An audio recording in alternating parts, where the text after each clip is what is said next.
दर्शकवृन्द नमस्कार।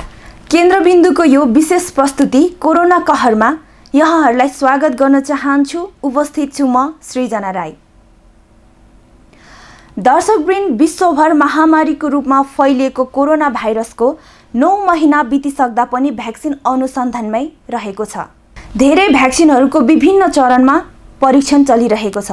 विश्व स्वास्थ्य संगठन WHO को तथ्याङ्क अनुसार यो समाचार तयार पार्दासम्म विश्वभर 2,94,48,000 भन्दा बढी व्यक्ति संक्रमित भइसकेका छन्, जसमध्ये 9,32,000 भन्दा बढीले ज्यान गुमाइसकेका छन् भने 2,12,80,000 बढी निको भएका छन्।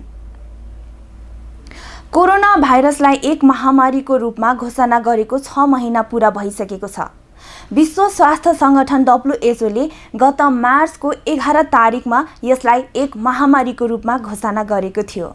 WHO का निर्देशक टेड्रोस गेब्रेयससले देशहरूमा नेतृत्व र ऐक्यबद्धताको अभाव नै सबैभन्दा ठूलो चिन्ताको विषय रहेको बताएका छन्।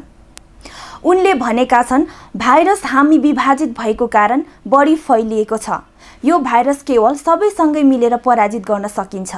एस्ट्राजेनेका र अक्सफोर्ड युनिभर्सिटीले बनाएको कोभिड-19 को भ्याक्सिन परीक्षण फेरि सुरु गर्ने भएको छ। पहिलो एक परीक्षणमा बेलायती बिरामीको साइड इफेक्ट पछि रोकिएको थियो। ब्रिटेन नियामकहरूले अनुमोदन गरेपछि फेरि परीक्षण पुनः सुरु गरिएको हो। बिरामीको स्वास्थ्य बारेमा जानकारी गोप्यताका कारण प्रदान गरिएको छैन, तर बेलायतमा गरिएको परीक्षणमा एक स्वयंसेवकले ट्रान्सभर एलेमेटिक एक सिन्ड्रोम जसले हड्डीमा असर पारेको भन्दै रिपोर्ट गरेको थियो। एस्ट्राजेनेका कम्पनीले भने अध्ययन रोकिएपछि भ्याक्सिनको साइड इफेक्ट भयो कि भएन भनेर अनुसन्धान गरियो, तर युनिभर्सिटीले यसलाई जारी राख्न सुरक्षित भएको जनाएको छ। सोही अनुसार स्वास्थ्य सचिव म्याट ह्याकङले पुनः परीक्षणको खबरलाई स्वागत गरेका छन्। उनले भनेका छन्, परीक्षण रोक्ने निर्णयले सुरक्षा हाम्रो लागि प्राथमिकता रहेको देखाउँछ। सुरक्षा सुनिश्चित गरिसकेपछि वैज्ञानिकहरूले चाँडै नै प्रभावकारी भ्याक्सिन ल्याउने काम गर्नेछन्।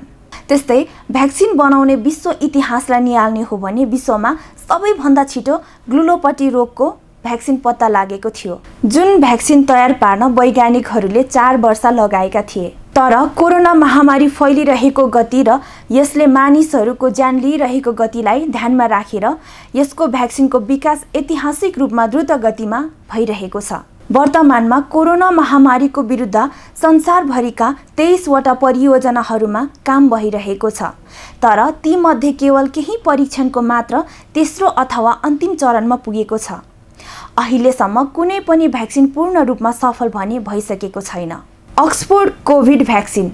अक्सफोर्ड युनिभर्सिटीको भ्याक्सिन परियोजना CHAdOx1 मा स्विडेनको फार्मा कम्पनी एस्ट्राजेनेका पनि सामेल छ। अक्सफोर्ड युनिभर्सिटीको कोभिड भ्याक्सिन परीक्षण विश्वका विभिन्न देशहरूमा भइरहेको छ।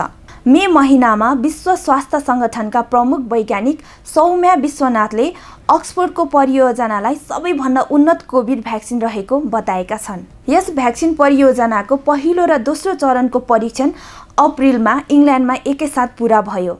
18 देखि 55 वर्ष उमेर समूहका 1000 भन्दा बढी स्वयंसेवकहरूमा गरिएको परीक्षणले भ्याक्सिनको सुरक्षा र जनताको प्रतिरक्षाको समीक्षा गरिएको थियो।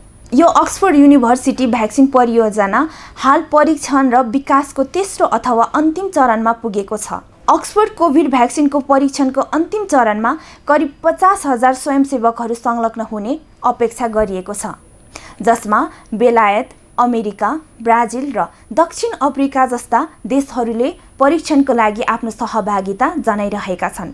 यदि अन्तिम चरणका नतिजाहरू पनि सकारात्मक भएमा अक्सफोर्ड युनिभर्सिटीको अनुसन्धान टोलीले वर्षको अन्त्यसम्म बेलायतका नियामक निकाय मेडिसिन र हेल्थ केयर प्रोडक्ट्स रेगुलेटरी एजेन्सीमा दर्ता गर्न आवेदन दिइनेछ। Moderna covid vaccine. मोडर्ना आधुनिक भ्याक्सिन परियोजनाको अन्तिम चरणको परीक्षणको सुरुवातमा छ।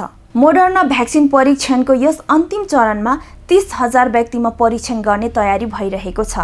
विज्ञहरूका अनुसार नयाँ उत्पादितको यति ठुलो मात्रामा परीक्षण मात्र गरिन्छ, जब यो अन्तिम चरणमा पुग्छ तब अनुमोदनका लागि नियामक एजेन्सीहरू समक्ष प्रस्तुत गरिन्छ। डोनाल्ड ट्रम्पले पनि यो कोरोना भाइरसको लागि अहिलेसम्मको सबैभन्दा छिटो भ्याक्सिन परियोजना भएको बताएका छन्। मोडर्नाको क्लिनिकल परीक्षणमा संयुक्त राज्य अमेरिकाको NIH पनि सामेल छ। NIH निर्देशक कोलिन्स भन्छन् 2020 को अन्त्यसम्म कोरोना भ्याक्सिन बनाउने लक्ष्य राखिएको छ। कोभिड-19 महामारीको लागि जिम्मेवार भाइरस कोभ-2 को आनुवंशिक संरचना प्राप्त गर्न मोडर्नालाई 42 दिन लाग्यो। आधुनिक भ्याक्सिनको पहिलो चरणको नतिजा सकारात्मक आएको थियो। त्यस्तै दोस्रो चरणको डाटा अगस्तको अन्त्य वा सेप्टेम्बरमा जारी हुने आशा गरिएको छ।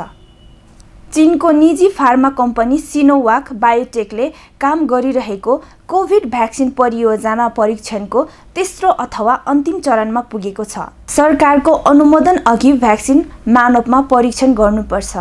यो विश्वमा मोडर्ना र अक्सफोर्ड पछि परीक्षणको अन्तिम चरणमा पुग्ने तेस्रो भ्याक्सिन विकास परियोजना हो। कोरोना भ्याक नामकको भ्याक्सिन हाल ब्राजिलमा 9000 स्वयंसेवकहरूमा परीक्षण भइरहेको छ। कोरोना महामारीको लागि भ्याक्सिनको विकास भइरहेको गतिलाई ध्यानमा राख्दै अर्को वर्षको सुरुमा सिनोभ्याक बायोटेकको भ्याक्सिन सरकारको अनुमोदनका लागि तयार हुन सक्ने देखिएको छ। सन् 2002 देखि 3 बीचमा सार्स महामारी फैलियो।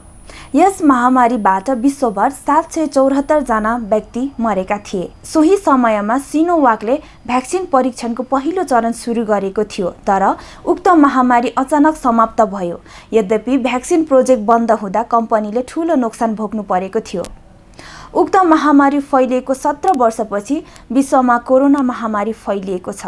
सिनोवाकले आफ्नो पुरानो अनुसन्धान फेरि सुरु गर्यो र कोभिड-19 सार्स महामारी जस्तै मिल्दोजुल्दो भएको पत्ता लगायो।